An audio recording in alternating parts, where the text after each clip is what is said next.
الحمد لله نحمده ونستعينه ونستغفره ونؤمن به ونتوكل عليه ونعوذ بالله من شرور أنفسنا ومن سيئات أعمالنا من يهده الله فلا مضل له ومن يضلل فلا هادي له ونشهد أن لا إله إلا الله وحده لا شريك له ونشهد أن محمدا عبده ورسوله أما بعد فأحسن الحديث كتاب الله وخير الهدي هدي محمد صلى الله عليه وسلم وشر الأمور محدثاتها وكل محدثة بدعة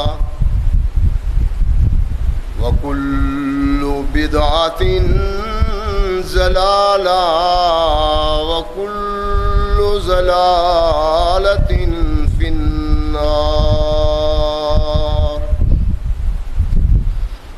أما بعد فأعوذ بالله السميع العليم من الشيطان الرجيم من حمده ونفخه ونفثه. بسم الله الرحمن الرحيم.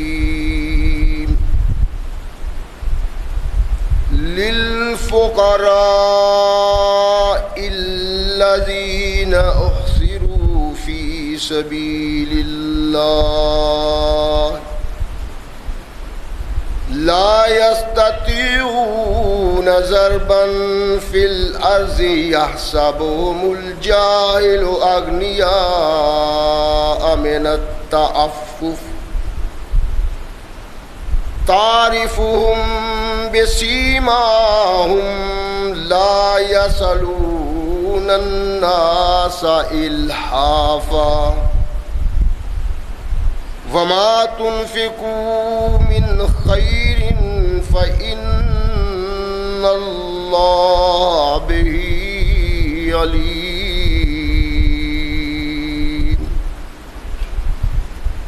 صدق الله مولانا العظيم وصدق رسوله النبی الکریم. ہر قسم کی حمد و ثنا، تعریفات و توصیفات اس خالق و مالک کے لیے ہیں جس نے اس ساری کائنات کو تخلیق کیا اور اس کی حسن و آبادی کے لیے حضرت انسان کو تخلیق فرمایا. کروڑوں درود و سلام اس ہستی اقدس و مقدس پہ کہ جس کا نام نامی اسم گرامی ہے محمد. لاکھوں رحمتیں ان نفوس قدسیہ پہ کہ جنہوں نے سرور کائنات علیہ الصلاۃ والسلام سے اس ضابطۂ حیات کو وصول کیا اور اس کو ہم تک پہنچانے کے لیے اپنا تن من دھن قربان کر دیا.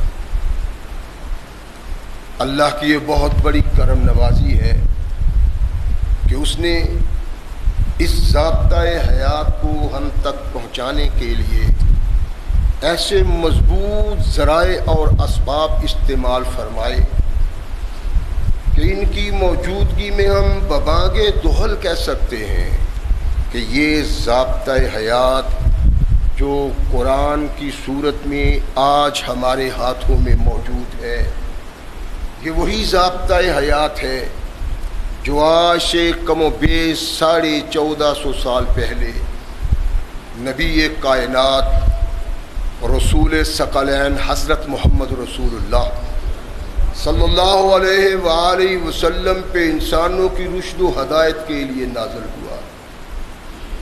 اللہ کی اس کرم نوازی پہ ہم جس قدر بھی اس کا شکریہ ادا کریں کما حق ہو اس کا شکریہ ادا نہیں ہوتا، اس لیے کہ یہ ضابطۂ حیات وہ دستور المتقی ہے کہ انسان اگر اس سے تعلق پیدا کر لے تو یہ قرآن اس کی دنیاوی زندگی میں ایک عظیم انقلاب پیدا کر دیتا ہے، اور اگر اس کو اپنے جسم و روح پہ جاری و طاری کر لیا جائے تو یہی وہ واحد ضابطۂ حیات ہے جو انسان کو دنیا کے ساتھ ساتھ عقبہ کی کامیابی کی ضمانت بھی دیتا ہے۔ مگر صدحیف ایسے ضابطۂ حیات کی موجودگی کے باوجود آج ہم تختہ ارض پہ اتنی بد نصیبی کی زندگی بسر کر رہے ہیں کہ شاید کوئی دوسری قوم ہم سے بڑھ کے بد نصیب نہ ہو۔ اس کا بنیادی سبب اللہ کے قرآن سے اعراض اور محمد رسول اللہ صلی اللہ علیہ وسلم کے احکامات سے پہلو تہی۔ قرآن جب نازل ہوا، ثقلین کے تاجدار محمد رسول اللہ صلی اللہ علیہ وسلم نے لوگوں کو اس کی طرف دعوت دی۔ عرب کے بدوؤں اور جاہلوں نے جب قرآن سنا تو انہیں احساس ہوا کہ قرآن کی رہنمائی، قرآن کی تعلیم وہ رہنمائی، وہ تعلیم ہے کہ اگر اس کو اپنا لیا جائے، اس کے احکامات پہ عمل پیرا ہوا جائے تو پھر اس سے بڑھ کے کوئی ضابطۂ حیات نہیں جو انسانوں کو اس عزت و وقار سے نوازے جس کا انسان تصور بھی نہیں کر سکتا۔ ان بدوؤں نے اس چیز کو پایا تو جن بدوؤں کا نام لینے کے لیے کوئی تیار نہ تھا، جن سے نفرت کا اظہار انہیں بدو کہہ کے کیا جاتا تھا، انہی کے سامنے بڑے بڑے لوگوں نے زانوئے تلمس طے کیا، اور جب ان کا نام سامنے آتا تو تڑپ کے رضی اللہ تعالیٰ عنہ گئے۔ لیکن اسی قرآن اور اسی محمد رسول اللہ صلی اللہ علیہ وسلم کو ہم نے پشت در پشت مسلمان رہ کے پایا، لیکن وہ انقلاب ہمارے اندر نہیں آیا جو انقلاب اس قرآن نے ان ان پڑھوں اور بدوؤں میں پیدا کیا تھا۔ خالق کائنات نے انسانی زندگی کے ہر پہلو میں اس طرح رہنمائی کی ہے، اور اس سبق کو ثقلین کے تاجدار محمد رسول اللہ صلی اللہ علیہ وسلم نے اس طرح پڑھایا ہے کہ نہ دستور کی کوئی کتاب کائنات میں ایسی آئی اور نہ ایسے دستور کو سمجھانے والا قائد کوئی ایسا آیا۔ ہم خوش نصیب تھے جنہیں یہ قرآن ملا، اور ہم خوش نصیب تھے جنہیں محمد رسول اللہ صلی اللہ علیہ وسلم کی رہنمائی میسر ہوئی۔ اور قوم مسلمان کا یہ تصور جو وہ اللہ اور رسول کے ساتھ باندھتے تھے، اس کی ایک جدا ہی پہچان پیدا کی اللہ نے کائنات میں۔ اس کی زندگی کا کوئی پہلو ایسا نہیں جس میں اتنی وضاحت کی کہ علم، شعور، فکر، فہم رکھنے والا تو دوسری طرف ہے، عام عقل رکھنے والا بھی وہ سمجھتا ہے کہ قرآن نے انقلاب پیدا کیا ہے، اور قرآن واقعی انقلاب کی کتاب ہے۔ ایک تصور اللہ نے اس آیہ مقدسہ میں پیش کیا ہے جس سے بغاوت کی بنا پہ ہم ذلیل و خوار ہیں۔ اقبال کہتا ہے وہ معزز تھے زمانے میں مسلمان ہو کر، اور ہم خوار ہوئے تارک قرآن ہو کر۔ قرآن میرے سامنے ہے، اللہ کا دستور ہے، اس کو سمجھتا ہوں، اس کی رہنمائی میں کامیابی و کامرانی ہے۔ یہ قرآن وہ انقلاب پیدا کرتا ہے جیسا انقلاب اس سے پہلے کسی کتاب نے نہ کیا۔ ایمان بھی ہے، تاریخ کے جھروکوں میں پڑا بھی ہے، لیکن عمل نہیں ہے۔ ہر انسان، عام انسان سے لے کر عظیم پڑھے لکھے انسان تک، سب قرآن کے اس پہلو سے باغی ہیں، اور رسول ثقلین علیہ السلام نے جس طرح رہنمائی کی ہے اس سے بڑھ کے کائنات میں کوئی رہنمائی کر سکتا۔ اللہ ارشاد فرماتے ہیں کہ مسلمانوں، تم میں کچھ ایسے لوگ ہیں جن کی طرف تمہیں نظر ڈالنی چاہیے، دیکھنا چاہیے، صرف خود کو پیش نگاہ نہ رکھو بلکہ دوسرے کو بھی دیکھو، اور دوسرے کو دیکھنا تمہاری کامیابی کی بنیاد ہے۔ ارشاد فرمایا کہ اللہ نے مخلوق پیدا کی ہے، کچھ یہ لوگ بھی ہیں جن کے پاس کچھ نہیں، اور وہ کر بھی کچھ نہیں سکتے۔ یہاں کام نہیں بنا، لاہور چلے جاؤ، وہاں کام نہیں بنا، کراچی چلے جاؤ، وہاں کام نہیں بنا، کسی اور ملک میں چلے جاؤ، کام کرو، کہ کام کے کرنے میں اللہ نے تمہاری عزت رکھی ہوئی ہے، جس کو ہم عام طور پہ بھول گئے۔ ارشاد فرمایا کہ تم میں کچھ ایسے لوگ بھی ہیں جو کمزور ہیں،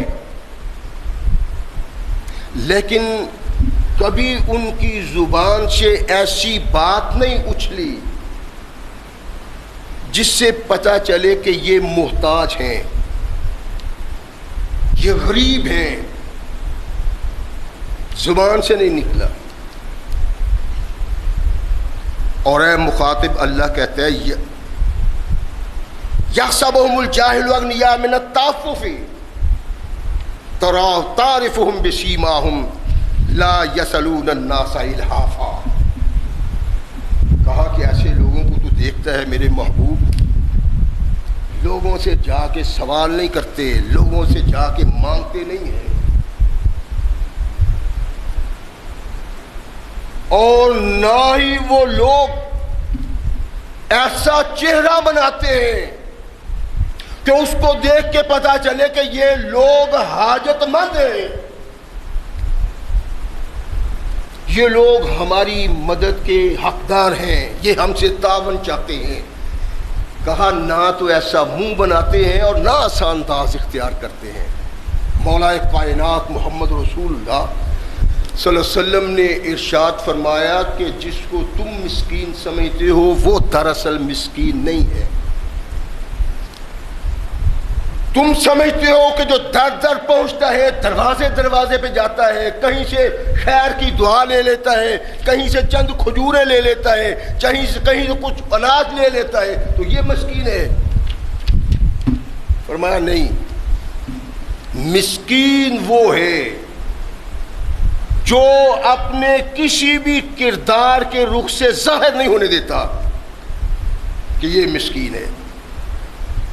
اللہ کے فرمانے کا مقصد یہ ہے، اور محمد رسول اللہ صلی اللہ علیہ وسلم کی رہنمائی یہ ہے کہ ایسے لوگوں کو تلاش کرو، یہ تمہاری مدد کے حقدار ہیں، تمہارے تعاون کے حقدار ہیں، اور نہیں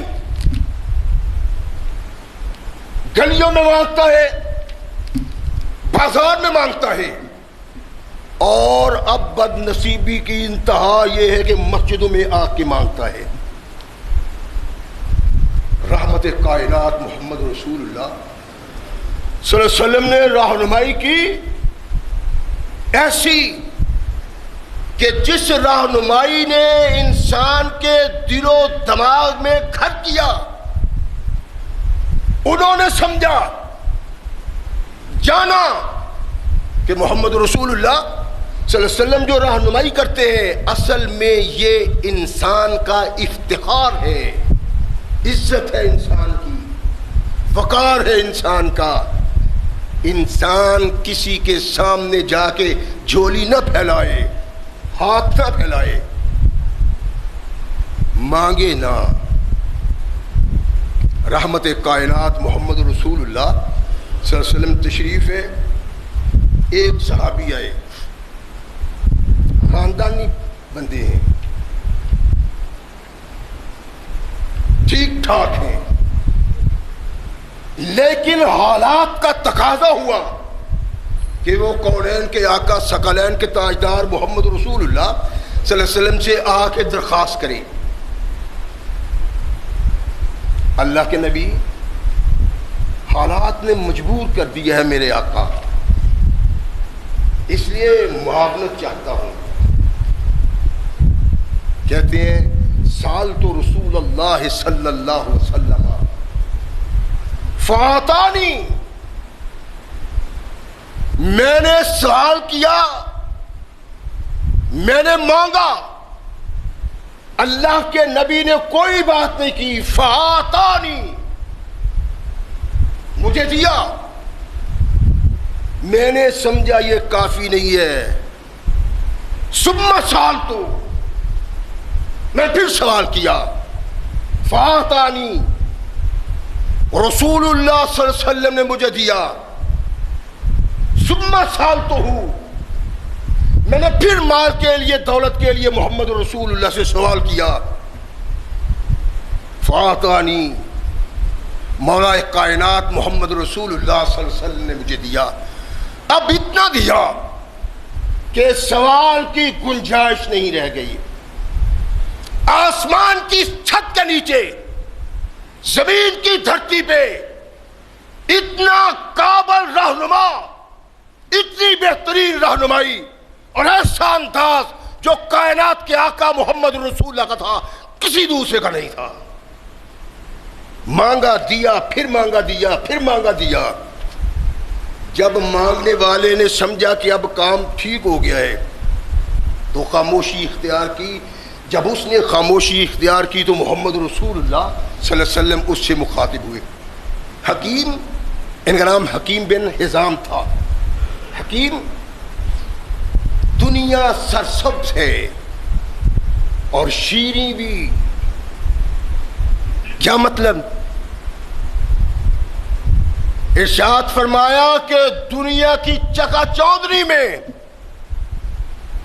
دنیا میں عیش و طرب کی زندگی بسر کرنے والے لوگوں کو دیکھ کے انسان چاہتا ہے کہ دنیا میرے پاس بھی ہو، مال و دولت ہو، زر و جاگیر ہو، وہ کوشش کرتا ہے۔ حکیم ارشاد فرمایا کہ جو آدمی اس دنیا کو حاصل کرتا ہے بے نیازی سے، ملی تو ٹھیک ہے، نہ تو نہ صحیح، اسے پرواہ نہیں ہے، فرمایا جو دنیا اس کو ملتی ہے نا حکیم، اللہ اس میں برکت پیدا کر دیتا ہے اس کے لیے. کس کے لیے؟ جو بے نیاز ہے، جھکتا ہے تو اللہ کے سامنے، مانگتا ہے تو اس سے، اس نے نہیں دیا وہ پرواہ بھی نہیں کرتا. اگر دینے والے میرے اللہ تو نہیں دیتا تو کوئی کون ہے کہ جس سے میں جا کے مانگوں؟ ارشاد فرمایا مولا کائنات نے کہ اللہ اس کی روزی میں برکت رکھ دیتے ہیں.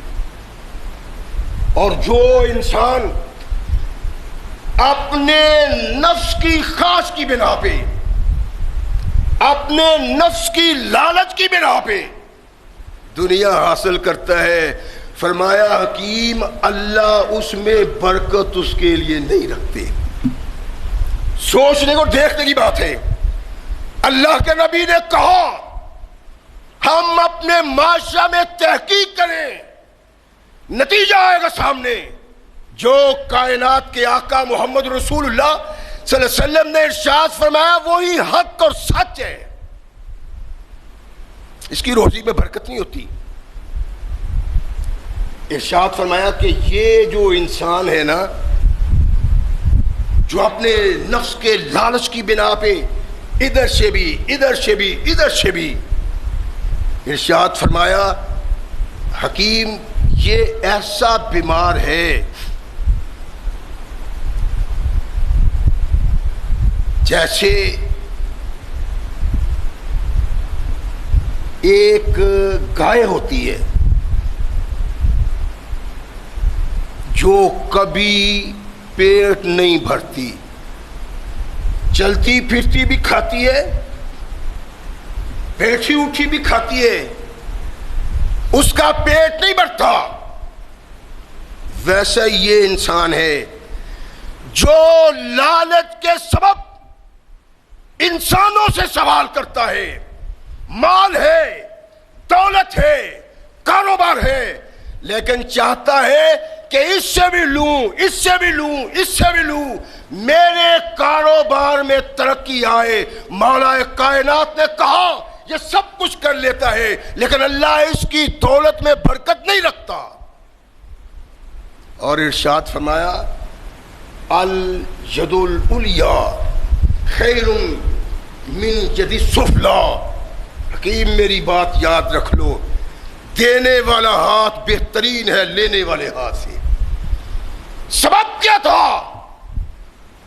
اس قوم کو سمجھانا، ان انسانوں کو سمجھانا، قرآن کے علم برداروں کو سمجھانا، نبی سے تعلق رکھنے والوں کو سمجھانا کہ دیکھو دنیا میں زندگی بسر کرنے کے لیے گداگر نہ بنو، چولی نہ پھیلاؤ، ہاتھ نہ پھیلاؤ، ذلیل ہو جاؤ گے، خوار ہو جاؤ گے، تمہاری عزت نہیں رہے گی.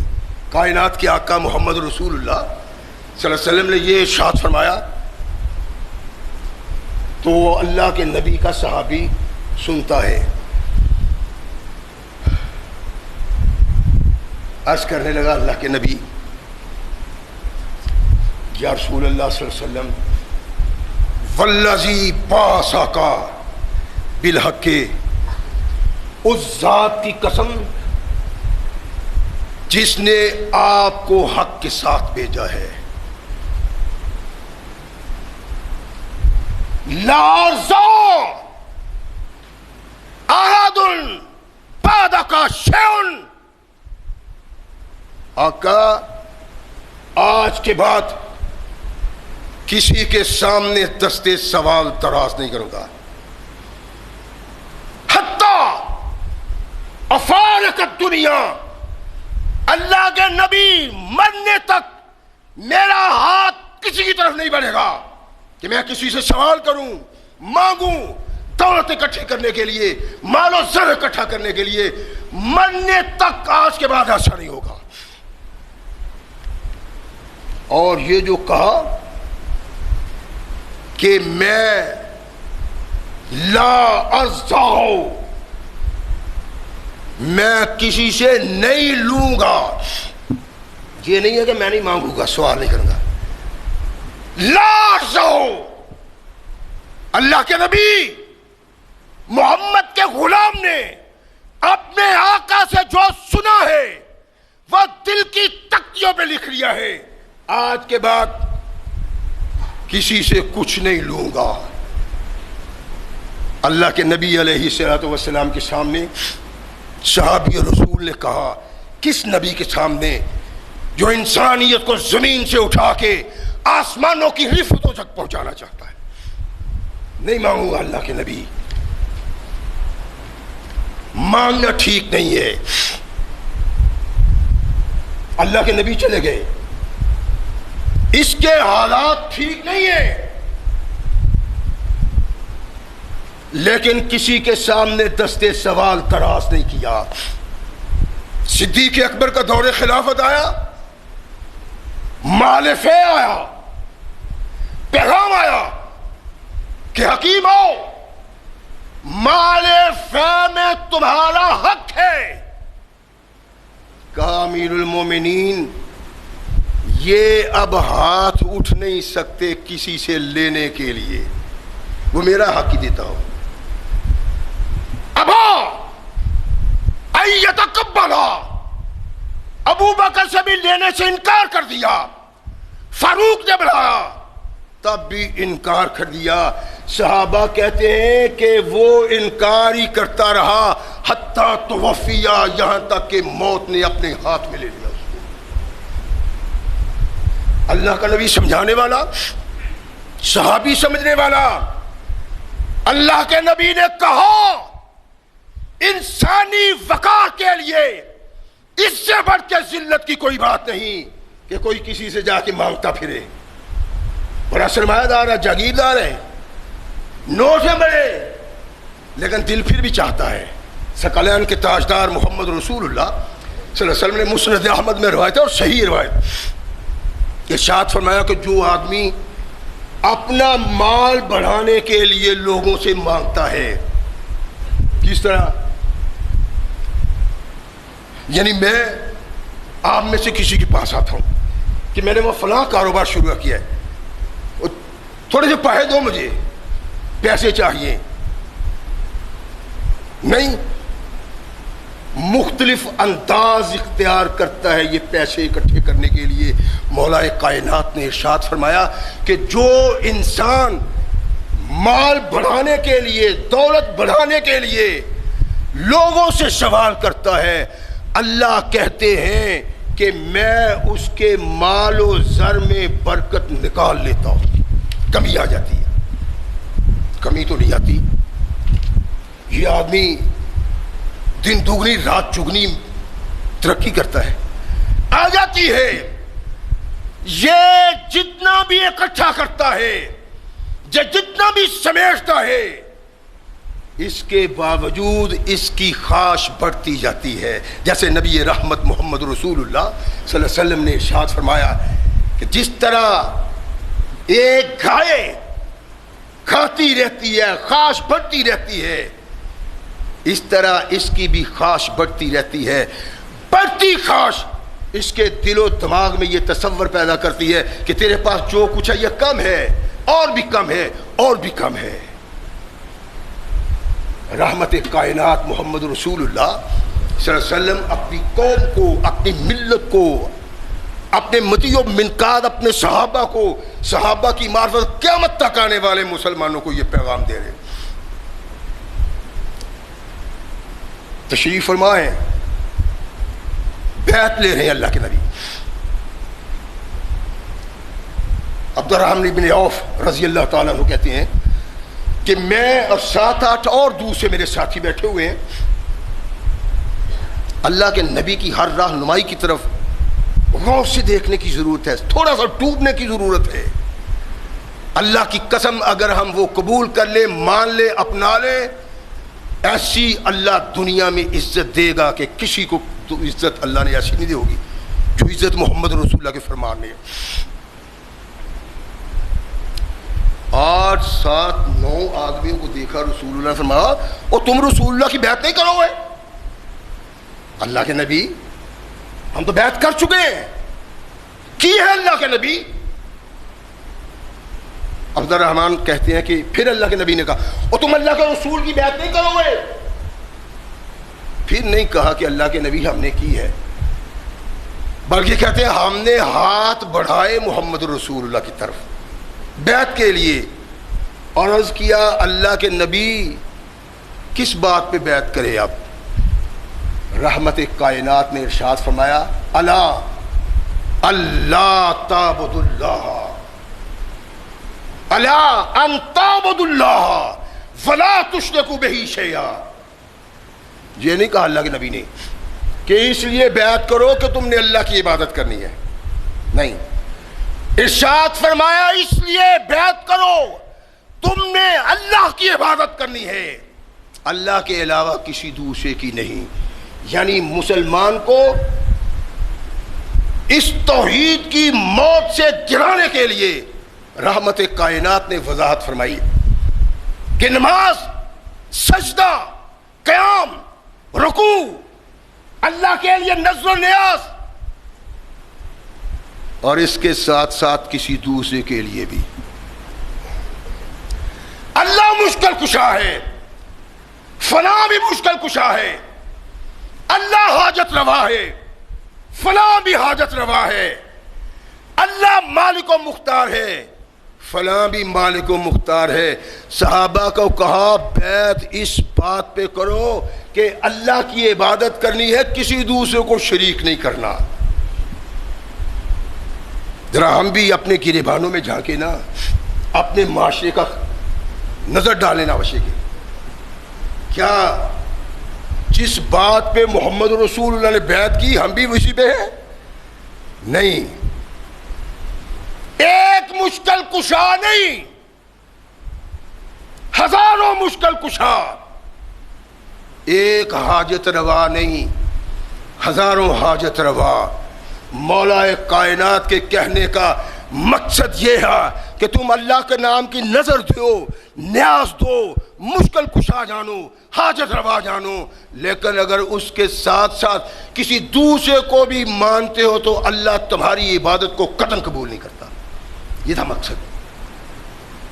اور پھر ارشاد فرمایا وصلاۃ الخمس، 5 نمازوں کے پڑھنے پہ بیعت کرو، اللہ کی عبادت پہ بیعت کرو بغیر شریک کیے، 5 نمازوں پہ بیعت کرو اور اطاعت پہ بیعت کرو۔ صحابی رسول کہتے ہیں کہ یہ اللہ کے نبی بلند آواز سے کہہ رہے تھے، پھر اللہ کی نبی کی آواز تھوڑی سی آہستہ ہو گئی، فرمایا وَلَا تُسَلُنَّ شَيْئًا، عبادت رب کی، نماز، اطاعت، اس کے ساتھ ساتھ کسی دوسرے کے سامنے مانگنے کے لیے ہاتھ پھیلانا، اگر تم اللہ کے علاوہ کسی اور کو اس قابل سمجھتے ہوئے اس کے سامنے جھولی پھیلاتے ہو، اس کے سامنے ہاتھ پھیلاتے ہو، اس سے مانگتے ہو، رب کو ماننے کے باوجود تم اپنے اللہ کے باغی ہو۔ یہ کائنات کے آقا محمد رسول اللہ صلی اللہ علیہ وسلم نے ارشاد فرمایا ہے۔ اور یہی نہیں بلکہ نبی رحمت محمد رسول اللہ صلی اللہ علیہ وسلم ارشاد فرماتے ہیں کہ جو آدمی سوال کرتا ہے، سوال کا دروازہ کھولتا ہے، اللہ اس کے لیے فقیری کا دروازہ کھول دیتے ہیں۔ یہ سمجھ شاید نہ آئے لیکن ایسا ہے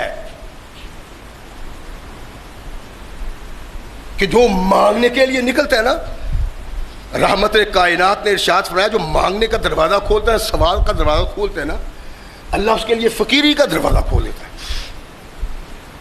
تو اس کا مطلب کیا ہے کہ کوئی بھی آدمی جو غیر اللہ سے مانگنا شروع کر دیتا ہے، اللہ اس کو در در کا غلام بنا دیتا ہے، وہ مانگے ہی مانگے۔ آپ نہیں دیکھتے یہاں کے مسجد میں سوال کرتے ہیں جی مجھ پہ قیامت آ گئی ہے، تباہ ہو گیا ہوں، برباد ہو گیا ہوں، مجبور ہو کے آ گیا ہوں. دو آپ دیتے ہیں، وہ اگلی مسجد میں، اس سے اگلی مسجد میں، وہ کراچی سے شروع ہوتا ہے پشاور تک مانگتا چلا جاتا ہے. کیا اس کا وہ نقصان، اس کی پریشانی اتنے مانگنے سے دور نہیں ہوتی؟ ہو جاتی ہے، لیکن اس نے سوال کیا، غیر اللہ کے سامنے جھولی پھیلائی. ارشاد فرمایا ہمیشہ کے لیے اس کو فقیر بنا دیتا ہوں. مانگنا اس کی مجبوری بن جاتی ہے. وہ ایک ہی سال نہیں مانگتا، ہر سال مانگتا ہے، بار بار آتا ہے. اس لیے کہ کائنات کے آقا محمد رسول اللہ صلی اللہ علیہ وسلم نے ارشاد فرمایا کہ جب آدمی سوال کا دروازہ کھولتا ہے اللہ فقیری کا دروازہ اس پہ کھول دیتا ہے. یہ مانگے ہی مانگے. ارشاد فرمایا میرے صحابہ ایک گر کی بات تمہیں بتلاؤں، اور جنت چاہتے ہو؟ اللہ کے نبی جنت کون نہیں چاہتا؟ جنت کے لیے تو سب کچھ ہے. یہ مصائب، یہ علام، یہ تکلیفیں جنت کے لیے جھیلتے ہیں. فرمایا جو انسان مجھے ضمانت دے دے اللہ یسأل الناس شیئا، کہ وہ لوگوں سے نہیں مانگے گا. لمبے چوڑے عمل کی بات نہیں کی رسول اللہ صلی اللہ علیہ وسلم.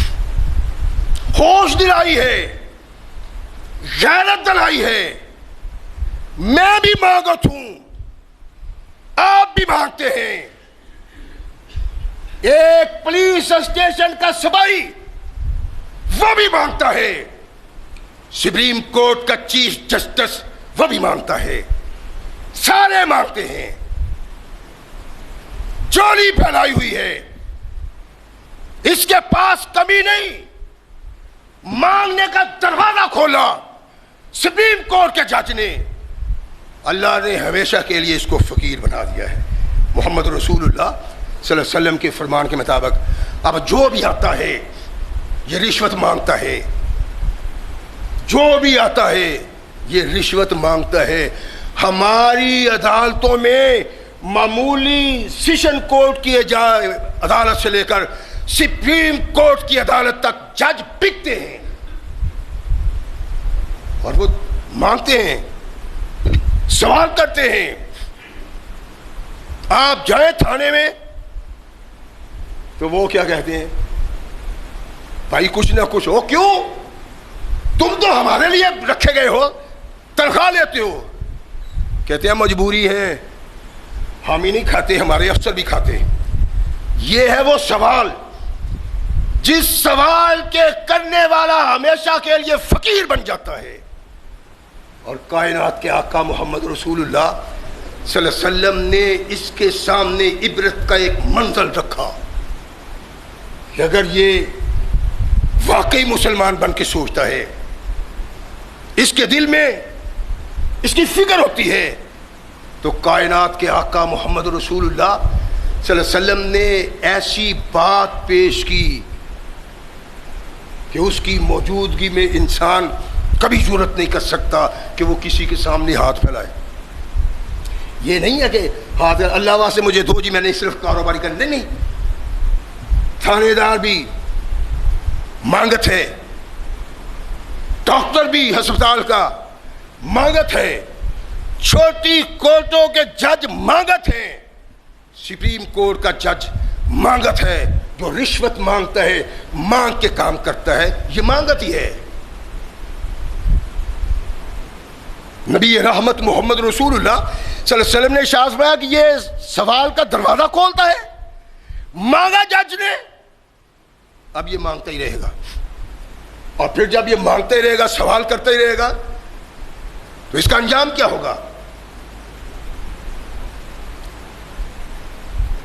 امیر نے کہا تھا مانگنے والے سب گدھا ہیں، صدقہ مانگیں یا خراج کوئی مانے یا نہ مانے، میر و سلطان سب گدھا، رحمت کائنات محمد رسول اللہ صلی اللہ علیہ وسلم نے صحابہ کو مخاطب کیا، ارشاد فرمایا میرے صحابہ، ایک آدمی سوال کرتا ہے، یہ اپنے سامنے رکھیں، چیف جسٹس بھی رشوت مانگتا ہے، وہ سوال ہی کرتا ہے مانگنے کا، ایسے جو سوال کرتا ہے مانگنے کا، چھوٹا جج سوال کرتا ہے مانگنے کا، ڈاکٹر سوال کرتا ہے مانگنے کا، یہ مانگنے کا ہی سوال ہے، اور تمام سوال کرنے والوں کے لیے محمد رسول اللہ کا یہ پیغام موجود ہے۔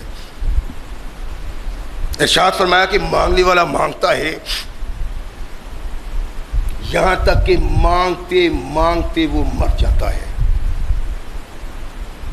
کہا جب وہ اللہ کے دربار میں اٹھے گا تو لیسا فی وجہ ہی مزات اللحم، فرمایا قیامت کو مانگنے والا جس بھی انداز سے مانگتا ہے، میرے آقا نے کہا مانگنے والا قیامت کو یوں اٹھے گا کہ اس کے چہرے پہ گوشت نہیں ہوگا، ہڈیاں ہی ہوں گی۔ کیسا بھی سوال ہے، جو بھی مانگتا ہے، جس سے بھی سوال کرتا ہے، جس انداز سے بھی سوال کرتا ہے، یہ سب لوگ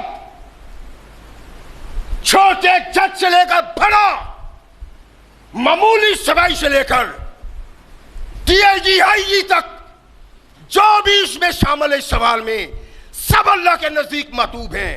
کائنات کے آقا محمد رسول اللہ صلی اللہ علیہ وسلم نے ارشاد فرمایا بچ جاؤ اس سے۔ اور قرآن نے کیا کہا تھا کہ وہ لوگ جن کے پاس کھانے کے لیے کچھ نہیں، لیکن اس سب کچھ کے باوجود وہ بھوکا وقت نکال لیتے ہیں، ایسی شکل بھی نہیں بناتے کہ پتہ چلے یہ بھوکا ہے، اور مانگتے بھی نہیں۔ کائنات کے آقا محمد رسول اللہ صلی اللہ علیہ وسلم نے ارشاد فرمایا کہ مسکین وہ نہیں ہے جو در در پہ مانگتا ہے، یہ مانگت ہے۔ فرمایا مسکین وہ انسان ہے جو بھوکا ہے مانگتا نہیں، جو بھوکا ہے سوال نہیں کرتا، اپنے اللہ کے در پہ جھکا ہوا ہے کہ اللہ دے گا تو پھر مل جائے گا۔ آقا کائنات نے ارشاد فرمایا ایسا انسان اللہ کا محبوب بن جاتا ہے، اور دنیا میں تو اس کی بھوک دور ہوتی ہے، جنت میں وہ مقام مل جائے گا جس کا وہ تصور بھی نہیں کر سکتا۔